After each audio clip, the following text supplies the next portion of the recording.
Thank you. All right, ladies and gentlemen, we are ready for the last session of this morning.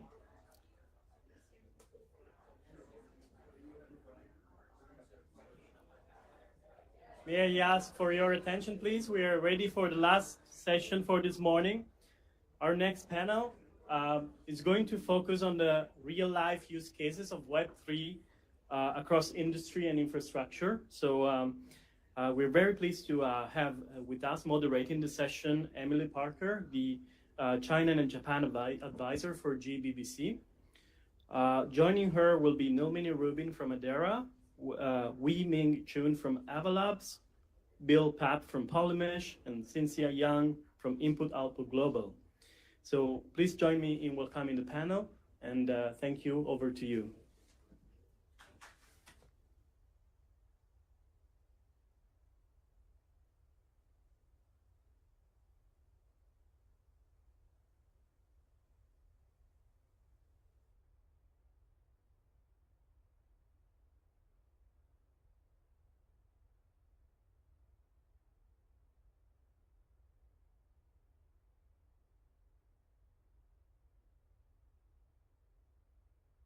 Oh, is it not on? Oh, excuse me. All right, let's start that again.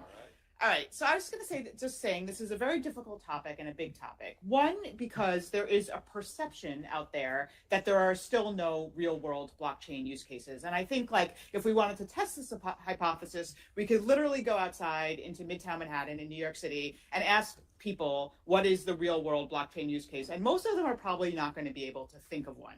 And I think that's an issue, right? I think that's a problem because New York City is a sophisticated city. It's a center of finance. And most people are probably, I would say most people are not going to be able to name one. And again, you can disagree with this if you want. So let's just start with that kind of premise and to dive into this conversation. And I'd like to hear from all of you what you think is or some examples of a real world blockchain use case. And I mean one that is actually being used in the real world, not like a hypothetical one or a theoretical one or a futuristic one. So let's just go this way. Let's start with you.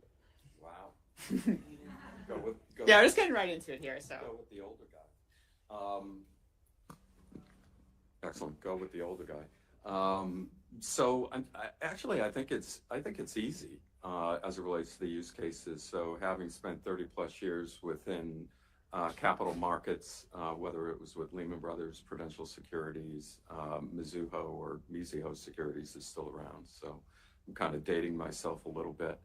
But within capital markets, I think probably for the audience, you're talking about the tokenization of treasuries, recently money market fund from BlackRock, the tokenization of private equity funds, maybe private credit, VC funds, notes, asset-backed securities, mortgage-backed securities. I was a senior advisor for Provenance for a couple of years, so this is a shout out if Anthony is watching via video. They do a pretty good job as it relates to mortgages and HELOCs and of course carbon credits. So those are just within the world of capital markets. What's interesting is Sandra had mentioned the weavers in India. And so obviously I can talk about some of the capital market use cases and I can go into a little bit more detail later. But ReTokens, which is a real estate platform, just tokenized, believe it or not, a church out of Fort Collins, Colorado. So the parishioners wanted to purchase this historic church. They tokenized it and obviously fractionalized the ownership of that church. And they are basically selling those fractions through accredited investors. So that's kind of a non-capital markets use case. On-chain listing, which is another platform, not a big issue here in New England or in New York, but as it relates to real estate, titles usually just recorded at your local, county deed office. But in Florida, in Texas, there are issues around quick claim deeds. So in this particular case, on-chain listings takes those takes those real estate titles and verifies those titles on chain. And then to Sandra's point, as it relates to the weavers in India, we work with Token Trex, which basically offers music and art NFTs. So these are, not well-known artists who don't want to or don't have the ability to hire an agent. So in that particular case, we issued a music NFT, did 2 drops, and they're able to build their community. So I don't want to take up too much time, but these are, some use cases, both from a capital market standpoint, but also from a human aspect as it relates to real estate, music, and of course, real estate titles. Okay, thank you. We can get into some of the weeds on about it later, but Cynthia, let's go over to you. Good morning. So I want to, shift attention away from the cryptocurrency finance, and I kind of want to talk about what I think are really great use cases with respect to identity and also governance. So at least through the projects that we've been working with over at Input Output through Atala, and then working with Hyperledger, we were able to work with the Maori tribes over in New Zealand in order to deal with decentralized identity. For many years, in fact centuries, they've been disregarded in terms of census and identity with their national government. They've decided to take matters into their own hands using this technology, which is open source, and basically create a database, person by person, tribe by tribe, all across New Zealand in order to create a database. And from there, they're able to establish new forms of governance. It's also, and just as we know, identity here is very important. We actually needed identity to get in here, for example. So it is an access point for them. And it also gives them a sense of solidarity and also a way to talk to the national government to dictate, hey, we've set ourselves up in a way coming from a grassroots perspective and to indicate that we are here to be seen and to work with that government in order to facilitate blockchain decentralized identities. So that's one aspect of it. And this is made possible by the technology which we have donated over to open source. So I think that's one way of looking at it. Another thing I would like to point out is also education. So we had worked with the Ministry of Education over in Ethiopia. And for those of you who know about, like, if you've got children or yourselves and you're trying to get a job and you're trying to show your education credentials, how many schools do you have to go chase for your transcripts, things like that. So we have built a system in which people from cradle to grave, in order to utilize the blockchain technology as a kind of like, a diary, if you will, with respect to the education credentials, so that these folks can work as a passport again, another angle from identity perspective, so that they can go in and get jobs and with their CVs along demonstrating through that kind of use case, a way to demonstrate their education. So instead of spending their time looking all over for various things, and especially in certain war-torn countries, or for those of you who remember in Puerto Rico, with all the hurricanes that have gone on, a lot of all the paper certificates, birth certificates went underwater. So you can imagine the scrambling of people trying to identify themselves, even here, like in Puerto Rico, for example. So this is another way in order to kind of like instill a sense again of identity, to demonstrate verification as well as education. So that's another thing that we've been working on. And this last thing I want to point out is also through Project Voltaire. We have been playing with governance for quite a while. Currently, right now, we are creating what I would think is probably a monumental task in creating a constitution in order to govern Cardano from a technology perspective. And with that, we have created blockchain tools such as SanchoNet in terms of voting, which can be utilized also for voting beyond a DAO perspective or beyond like a blockchain perspective. But these are tools in terms of voting that can be used in connection with digital identity. So this is another use case. So I kind of wanted to expand that because I know a lot of the rhetoric has been talking about cryptocurrencies and capital markets and stuff, but I can assure you that there is work on here dealing what I believe is fundamental in terms of how we are and how we identify ourselves and how we interact with one another. Thank you. So just before I talk about a few of the types of use cases that I think folks in this room care about, I just want to call out the fact that self-custody is a use case. Being able to hold your assets, right, and on a decentralized ledger and move it wherever you go in the world without having to rely on an intermediary, that is extremely powerful. right? A bearer asset that has value that doesn't depend on third parties, being able to transact with friends, being able to spend it, and merchants accept it. I know the UN does a bunch of stuff all over the world. I've heard of a program where prepaid cards and that are backed by crypto assets were given out to refugees as a way for them to claim goods and services.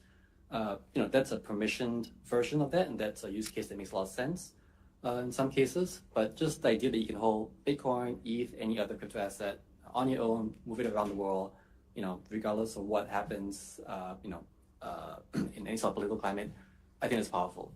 But just talking about use cases of tokenization in general, I like the direction that the panel is moving to. Some financial use cases, some non-financial use cases. On the financial side, I've seen things like home equity loans being tokenized, and so the projected increase in value of your real estate can be something that is digitized in the form of a token on the blockchain, and that can give you access to a loan provided by a registered loan issuer. On the non-financial side, I've seen loyalty points systems. They're very popular on Asia. Got large conglomerates in South Korea that allow users to transact at any merchant and accumulate points or in tokenized form. And this allows them to spend it, provides better engagement with the users, allows users to track in real time what they have in one system, rather than have to rely on a bunch of different systems coming together. One other use cases I want to call out is like the California DMV also tokenized car titles. I think there are 42 million of these that were in tokenized form. It's a private permission blockchain, but there's no reason they can't move to a public version, when they're ready for that. And this just makes the whole process of transferring title a lot cheaper, a lot easier. You don't have to wait in line at DMV, as the proverbial saying goes. It also does a much better job preventing fraud. I had to read up about what kind of fraud happens with car titles, but it turns out folks are always trying to remove liens from a car title. They're trying to forge a certificate of title. And so when something is digitized and it's on a chain that is processed by many different geographically distributed nodes, there are a lot better security guarantees for a system like that. Thank you. So I wanted to share a couple of things that were built on Hedera. So where the platform things get built on is both a financial and a non-financial, as my colleague said. And I'll start with real estate, as has been mentioned. And I think the reason why a few of us have mentioned real estate is it's a sector with the highest transaction costs. And so our technology is perfectly suited to reduce transaction costs. So tokenization is possible on the blockchain. And one of the companies tokenizing is Red Swan, and they're tokenizing parts of commercial buildings. And so that allows them to access financing for commercial property. And as many of us know who've lived in any city right now, the commercial real estate industry is struggling. So it allows them to bring in additional financing into commercial products, but it also allows for the democratization of finance. It allows other people to invest in commercial real estate that wouldn't normally have the chance to invest because they don't have the massive sums that you would need for a commercial property.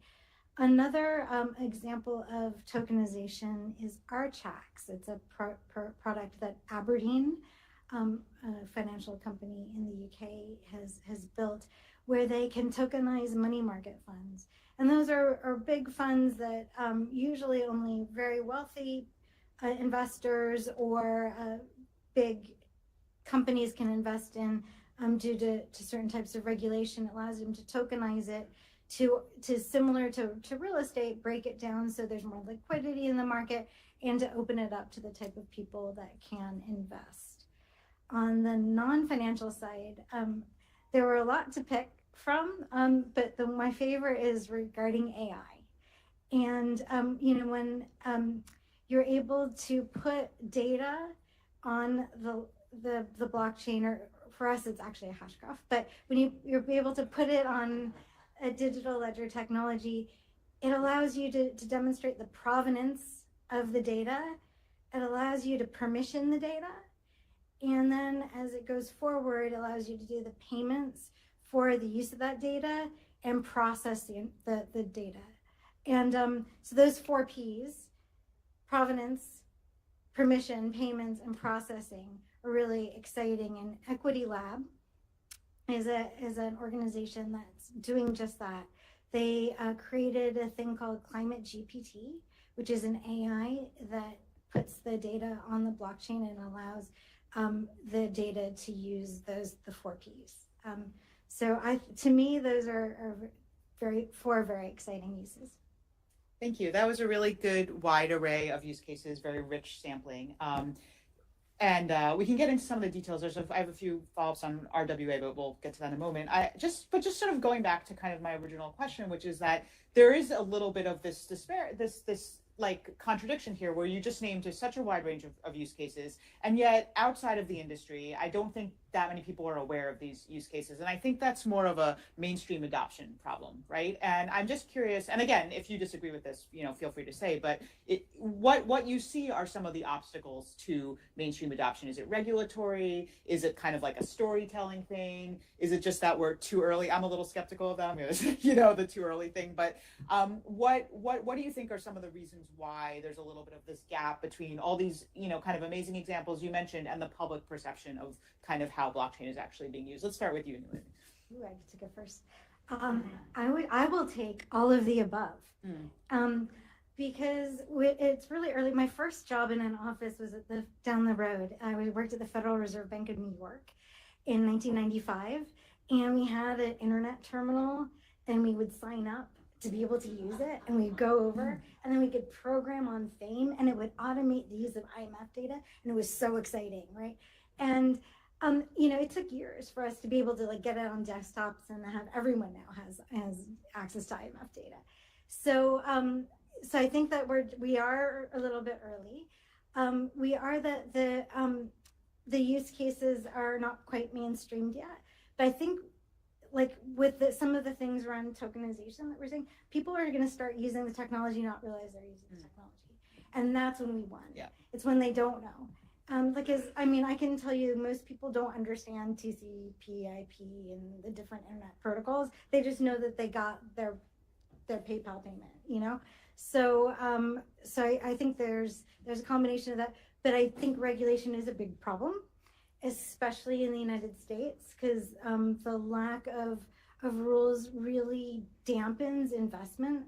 When you have banking regulators saying, before you invest or you move forward with a project, let us know, that's a caution. Everyone's very conservative in finance, and they see that that's a cautionary sign. And so I think that once we have clearer rules, I think that will certainly help elevate the market. And I think just to echo a point Nilmini made, there are many applications that use the blockchain on the back end that's just not apparent to others, and that's perfectly fine, right? We don't necessarily ask of Google or of PayPal, who their tech providers are. We just know that they've hopefully made some right choices, found a cost-effective way to administer their technological systems.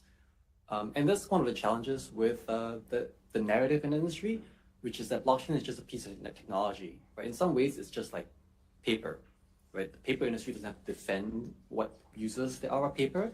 You can use it to teach, to publish, to write code, to make airplanes, totally up to you. And so the blockchain industry is similar. There are some use cases that are user-facing. There's a front-end application, maybe PayPal with this Pi USD stablecoin uses, obviously, a blockchain on the back end. But there's some applications where it's just totally unbeknownst to the user. And so trying to come up with one reason for why there hasn't been mainstream adoption, I think is tricky, because different industries have seen different types of adoption. So for example, in the gaming industry, and I mean the console games and video games, in-game items have flourished because users want to acquire new items, a car, a piece of weapon, a house, for example, and it enriches the game experience. And the way it works today is that most of these items are basically a number on a database managed by the publisher of the game. So that's all well and good until you run afoul of the rules of the publisher, or the publisher just doesn't like you. So there have been sort of well-documented cases where publishers have reneged on the user's contractual right to those items and deprive them of them, right? And so in the gaming world, the use cases are very clear, and we see a lot of adoption in that way. and in finance as well, right? Because it's easy to sort of represent a thing that's already digital, right? Other than cash and maybe a representation of a stock on a piece of certificate, most of finance is just digital, right? Especially today. And so those are use cases that you would have heard about, but other use cases you kind of don't really hear too much about. The last thing I'll say is that, for the technology to really sort of take off, you need a robust ecosystem of, I think 3 buckets of players. The first are businesses who want to use the technology. They've identified a good way to apply it into their business, and want to sort of integrate that. The second are tech providers who provide the various infrastructure, application development, maintenance of systems required for businesses to run the technology using blockchain. And the third bucket, obviously, are users, people who actually want to use services powered by blockchain.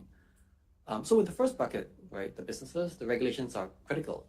If all businesses hear about, that technology is risky, there's lots of scams around, all it does is facilitate unlawful activity, that understandably gives them caution, right? Businesses want to be compliant. They understand the risks of not having robust systems to comply with the law, and so the narrative that's pushed by very conservative folks, even in government, I think harms the ability of businesses to sort of experiment and try with technology. In contrast, there was a panel where there was someone from MES in Singapore earlier, and she talked about the openness of the Singaporean government to a sandbox and understanding the opportunities and the risks. And I think that's the right approach, right? With any technology, you've got to sort of think about both.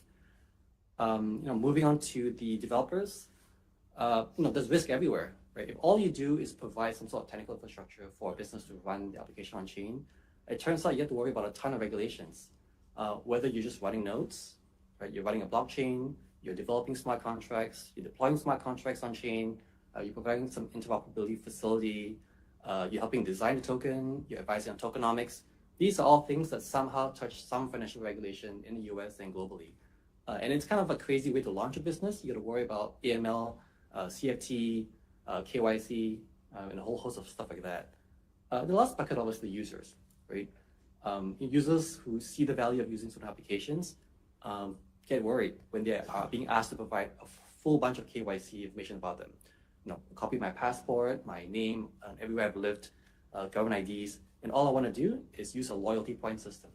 So understandably, it's challenging for users to really dig in because they don't have to do the same thing with the Web2 equivalent.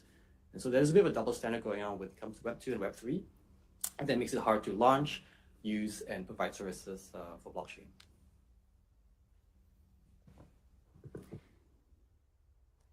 They've already said so much. It's like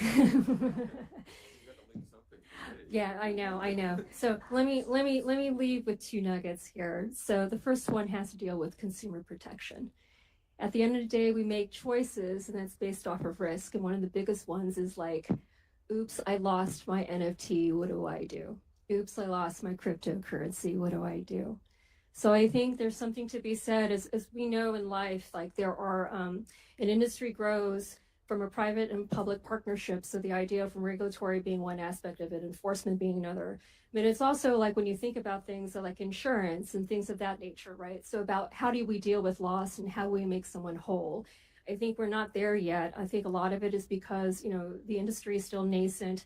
There is still, people think it's too risky, so people don't want to like dedicate themselves. I know a lot of insurance companies, when you talk to them and you're like, can you give insurance to a blockchain technology company? And you could see them kind of shaking, like, okay, well, I can give it to you, but it's a high premium, right? So I think like things like that we're used to, because I think ultimately transactions are based off of ladders of different kind of like controls, and also risk tolerance and risk mitigation. So I think that has to come in, but first that bottom line of like regulation and governance blessing it in a sense of like, we're going to give you clear guidelines on it so that capital can flow in and people can do what they want to do. And then you've got these other industries, ancillary but very important, coming in to try to build it up to help the consumer feel it's safe. So I think safety is the first thing. Second thing is privacy. Everyone talks about public blockchain, and everyone's like, oh, how is my transaction going to be recorded? Like, do I really want anyone to know that? So I think that's also something that's being addressed right now. I know, for example, over at Input Output, we're dealing with Midnight using ZK proofs in order to hide certain, information, because we understand certain industries, they would like to use blockchain, and from a decentralized area, it's probably safer from a cybersecurity point of view, knowing that's a decentralized system. But the thing is like, well, what do I do when you're putting everything on a public blockchain? So the idea of trying to give people the ability, in a compliant way, of course, in terms of shielding information. So like from stock transfers as an example, right? So you don't want everything recorded on a blockchain. So I think that's another thing about dealing with the privacy layer is also something I would say is a resistance point, but it is being addressed by many, including our Project Midnight. So let me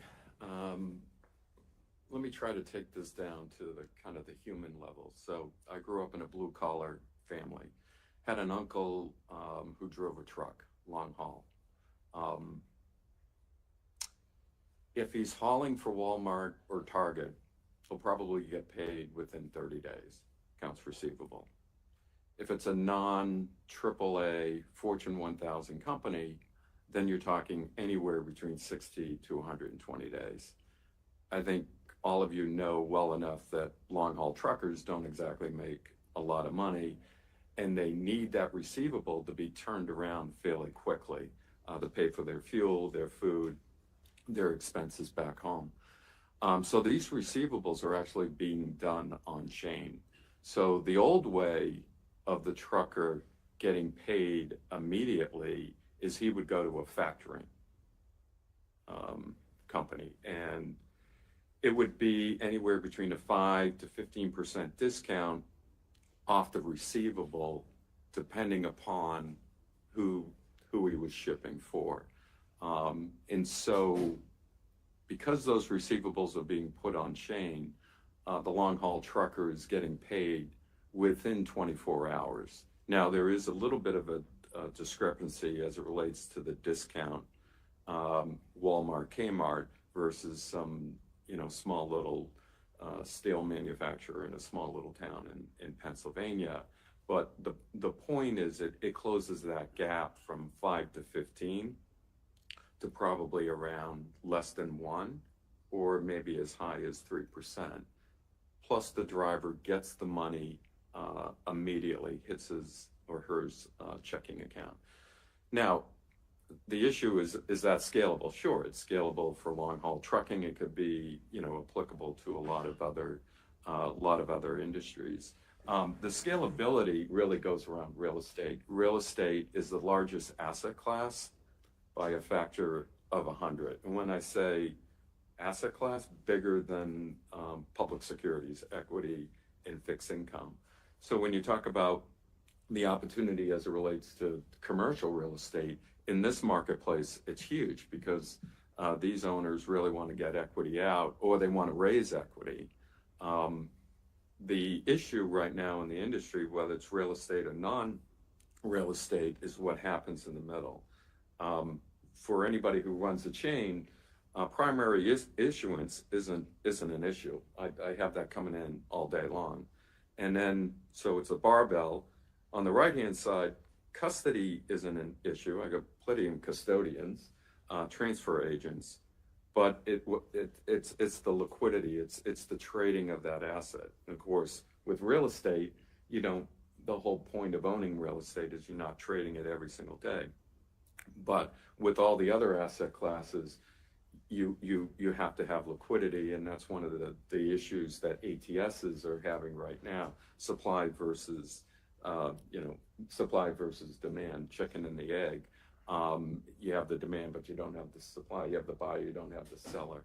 But anyway, my point is the long haul truckers are a perfect example, and that part of the business will continue to grow. And then of course the scalability on real estate is huge, and I think we're all seeing that. Thank you. So we only have about 5 minutes left. So we're just going to ask a couple really quick questions. Don't feel the need to answer if you don't have anything to say, and answer as quickly as possible so we can get some more questions in. So first one is, we mentioned the United States having regulatory issues. Are you seeing any geographical areas that you're seeing actually more real world blockchain use cases? Just to anyone who wants to answer. So I'll just be very quickly, the answer is yes, yes, and yes. So I just got back from Korea. I'm going back again in 2 weeks to meet with government officials, policymakers. We're working with the Bank of England as far as their sandbox. I heard Sandra is leaving for Swift in a couple of weeks, the user conference. I'll be in Beijing also in around 2 or 3 weeks. I got to hightail it out here to go to the Chinese embassy to go get my visa. So hopefully, so hopefully that works out. But anyway, we heard earlier Hong Kong, Singapore. I think a lot of governments are going in that direction, especially as it relates to working groups. And I think in general, for those of us who work for blockchains, we want to be part of those working groups. Thank you. Anyone else want to add to that? Or? There's so many more. That's a great starter list. And then there's Switzerland that's moving forward with their regulators. There's the EU, like the whole EU, at least promulgating regulation. Dubai, Qatar. So yeah, I mean, Japan, like there's just a long list of countries that are doing more than the US. One other sort of follow-up. So most of you mentioned, we've had, again, a wide range of examples, a little bit about self-custody, but most of what you're talking about were kind of tokenization, I would say falls into the tokenization category. Do you think we're entering another kind of blockchain, not crypto phase? Like, because these are kind of blockchain use cases, not necessarily cryptocurrency use cases. And I'm just curious what your reaction is to that. Again, anybody? Yeah, that's always been an interesting phrase to me. I think when I hear blockchain, not crypto, I think about private permission chains, where you just care about the speed and cost effectiveness of a DLT or hashgraph to power transactions. But what I think makes blockchain technology most interesting is the crypto asset, right? The token that provides the economic incentives for folks to participate. So we do see a lot of folks who want to partner with us on private permission chains. I suspect that's mostly because of regulatory concerns. They worry that the OCC is going to call them up and say you can't do that, or that there's some unknown sort of risk they haven't quite figured out yet. But public chains have been around for more than 10 years now, and I think it's pretty clear that they have a lot of good safeguards that are being built around it, improving user interfaces. So I'm hopeful that people realize that just looking at the tech without the asset is just one side of the coin, and we really need to embrace both for us to be as powerful as it could be. Well, I agree, but I also think it's just really important to recognize that the crypto is kind of the oil, the fuel that allows the permissionless blockchain to work, and there's so many advantages to that. And I do worry that sometimes I'll go to meetings with regulators and they'll want to throw the baby out with the bathwater. For sure. And, finally, just on the real world asset tokenization, you mentioned tokenized treasuries quite at the beginning, and that definitely is an example, kind of contradicting what I said earlier. That's an example that there's definitely wider mainstream awareness of RWA, especially because so many banks are involved. But I just would be curious, what do you think, tokenized treasuries, to use a specific example, what problem does that actually solve? Like, why do we need tokenized treasuries? Like, what is the underlying problem there? Yeah, we can... in the briefest way possible. So prior to becoming the CEO of Polymesh, I was the CEO of an offshore bank. So, ACH is 1 to 3 days, a wire, domestic, international. The cost of those wires, a wire can go out instantaneously, which basically means at the end of the day. But if it doesn't have the proper documentation, it could take longer. And so tokenization of money market funds and in treasuries, basically in a nutshell, comes down to transparency, much more cost effective, and be able to really transfer that asset immediately. I can kind of go on a little bit more, but leave it up to others. Yeah, I mean, I think the reduction of the time, so instead of T1, it's practically T0. I think the cost is a big issue on it. I think the idea is like the velocity of the transactions, the promise of blockchain both excites and scares people, right? So in terms of capital flows, so there's something to be said about the times, there's a kind of a built-in window so that people behind the scenes can get the right amount of capital in order to facilitate transactions. I think we have to think differently about that, which obviously we've seen in the news. So I think that's kind of one of those interesting things as you kind of see oh, this is how the pipes really work in terms oh, you really don't have $10,000, it's somewhere else. So I think it's kind of a revealing aspect. And I know, at least for me, I used to work at GameStop during the meme thing. So that whole thing we all learned, what the pipes look like. And I think that's the beauty of this technology, is that we're starting to see how the pipes really work. And some of it is not to the advantage of the consumer. So the idea that like being able to tokenize, which really in essence is like is technology or code that is connected or at least collateralized by some sort of asset that we feel, and that gives us its value, and that transfer of it and how we deal with it doesn't necessarily have to work in the same mainstream situation. And so I think there's some liberation in terms of that, doing that. And also for people who are doing remittance payments across, that's a liberating fact, because they shouldn't be paying 10, 15% when they're sending cash over to grandma. I know that's the reason why I came into this business, because I'm like, why is my grandmother waiting for T3 and I'm paying 10%? That makes no sense to me when I know the technology can be faster, cheaper on that stuff, and grandma should be able to buy herself more stuff.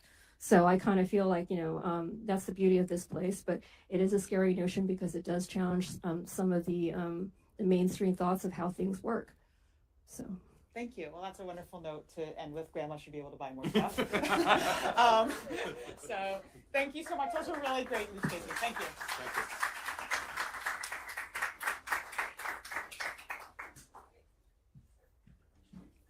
Okay. Thank you so much. It's actually time to refuel. We'll start a lunch break now Oh, great. until 12:50, when we will start the second part of the day. So thank you so much.